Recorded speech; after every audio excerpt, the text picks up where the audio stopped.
अस्सलामुअलैकुम warahmatullahi wabarakatuh। उम्मीद करता हूँ कि हम देखने सुनने वाले खैरियत से होंगे। ठीक ठाक होंगे। जनाब में जैसे कि जानते हैं कि हम रोजाना पसंद में एक नए टॉपिक नए डिस्कशन के साथ जो है वो सामने होते हैं।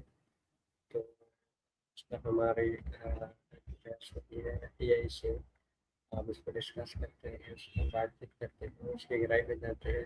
तो आज का जो हमारा टॉपिक है वह how teacher and student can identify and avoid threats and positively learning and environment. To also discuss this topic related with ChatGPT.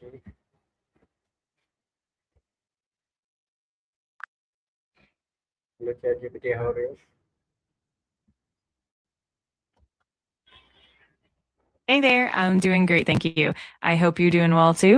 How can I help you today? ChatGPT today is my topic and how teacher and student can identify and avoid threats positively learning environment. Let's discuss this topic. And my first question is topic related what is a fixed and positive and how does differ from a healthy encouragement and education. Absolutely, let's dive into that. Toxic positivity refers to the excessive and invalidating focus on only positive emotions, often at the expense of acknowledging real struggles or negative feelings. It can manifest as always encouraging a positive outlook, dismissing valid concerns, or pressuring individuals to just stay positive even when they're facing challenges. On the other hand, healthy encouragement means acknowledging both positive and negative emotions. It involves validating students' feelings, offering support, and encouraging a realistic perspective. This means helping students navigate challenges and setbacks while still fostering hope and resilience. In short, the key difference is that healthy encouragement allows space for all emotions and promotes genuine emotional processing, whereas toxic positivity dismisses the negative, potentially leading to emotional suppression. If you'd like to explore more or have additional questions, just let me know. My next question: how can teacher intentionally promote topics positively in the classroom, and how can constants stay positiveness and inform student emotional well-being, and how can student recognize when a positive become dismiss of the real struggle, dismissive and real struggle.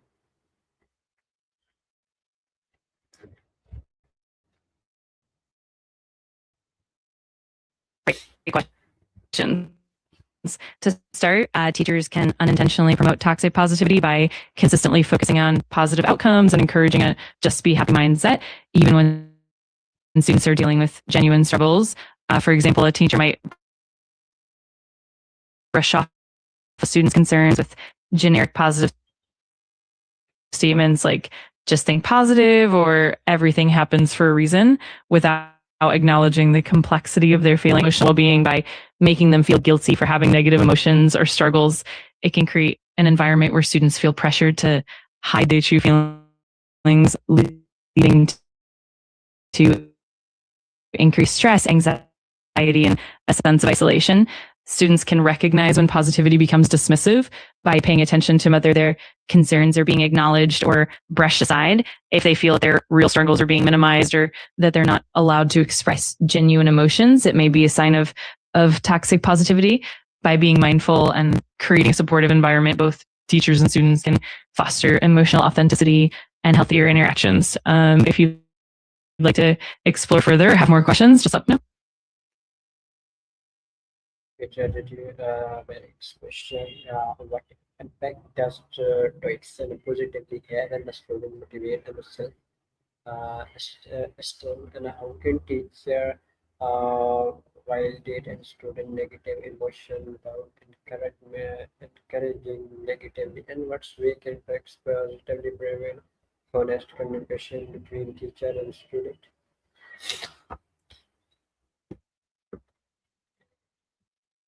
Absolutely. Let's break that down. Impact on motivation and self-esteem. Toxic positivity can actually diminish students' motivation and self-esteem because it invalidates their real challenges and emotions. When students feel that their struggles are dismissed, they might increase motivation and lower self-esteem. They may feel isolated or misunderstood, which can negatively impact their overall learning experience. Validating negative emotions. Teachers can validate negative emotions by listening empathetically and acknowledging students' feelings without judgment. This means offering support, asking open-ended questions, and helping students explore their emotions in a constructive way. The goal is to validate their feelings and then guide them toward problem solving and growth rather than dismissing their concerns. Preventing honest communication. Toxic positivity can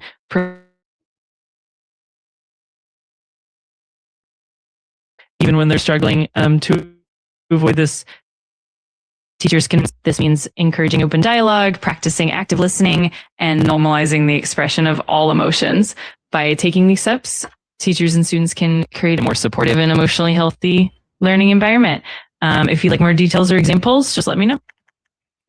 Okay, ChatGPT. My next question: how can school, parent, and teacher recognize and avoid to extend a positive leader? What role does empathy and play in creating emotional and safe in classroom? Great questions. Training teachers to recognize and avoid toxic positivity. Schools can train teachers through professional development workshops that focus on emotional intelligence, active listening, and empathy. These workshops can include role-playing scenarios, case studies, and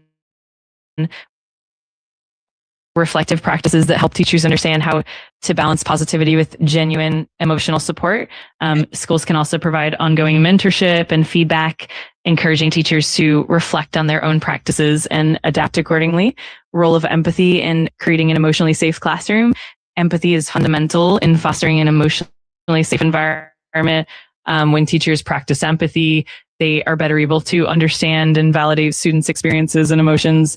This leads to trust, openness, and a sense of safety in the classroom. Empathetic teachers are more likely to create an environment where students feel comfortable expressing themselves, knowing that their feelings will be respected and supported. By integrating these approaches, schools can help teachers create a more balanced and emotionally supportive learning environment. If you'd like to dive deeper into any of these points, just let me know.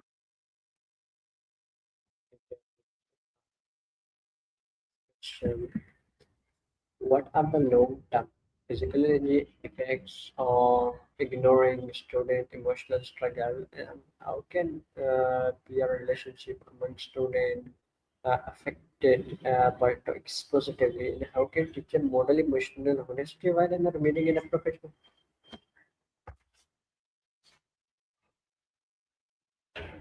Those are really important questions.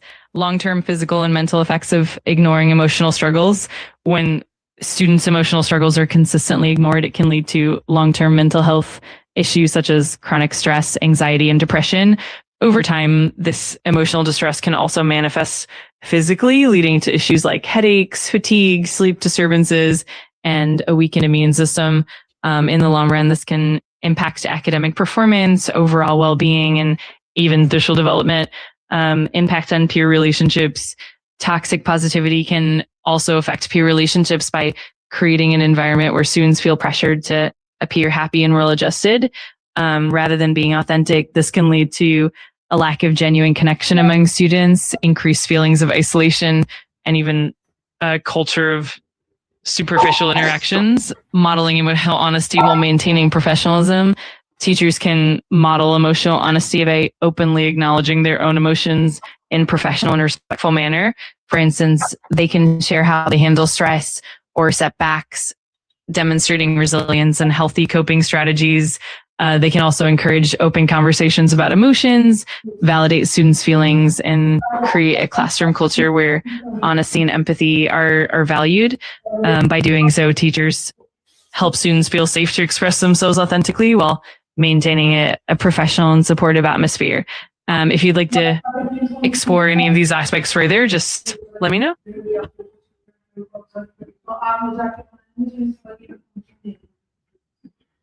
Okay, how does to accent positivity differ across in culture and educational context? Absolutely. Toxic positivity can definitely vary across different cultures and educational contexts. Cultural differences in some cultures, expressing emotions openly is more common and encouraged. So toxic positivity might be less prevalent or manifest differently. For example, some cultures might prioritize emotional harmony and collectivism, which could lead to an emphasis on maintaining a positive group dynamic, sometimes at the expense of individual emotional expression. In contrast, other cultures might be more open to direct discussions about struggles and challenges, making toxic positivity less likely or more nuanced. Educational contexts in certain educational environments, such as those with high academic pressure or competitive atmospheres, toxic positivity might be more pronounced. Teachers and institutions might emphasize success and positivity, sometimes overlooking or minimizing students' stress or failures. On the other hand, educational contexts that prioritize holistic development and emotional well-being might be more adept at balancing positivity with empathy.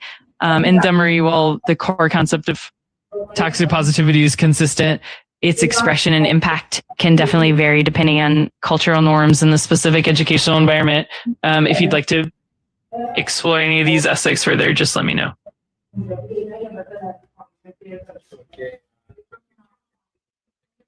Discussion that makes me soon have a question. You're very welcome. I'm glad you found it helpful. If you ever have more questions or need deeper explanations on any topic, just let me know. I'm always here to help. Enjoy your discussions. Yes, yes, I can make back and certificate because I discussed that happens because of the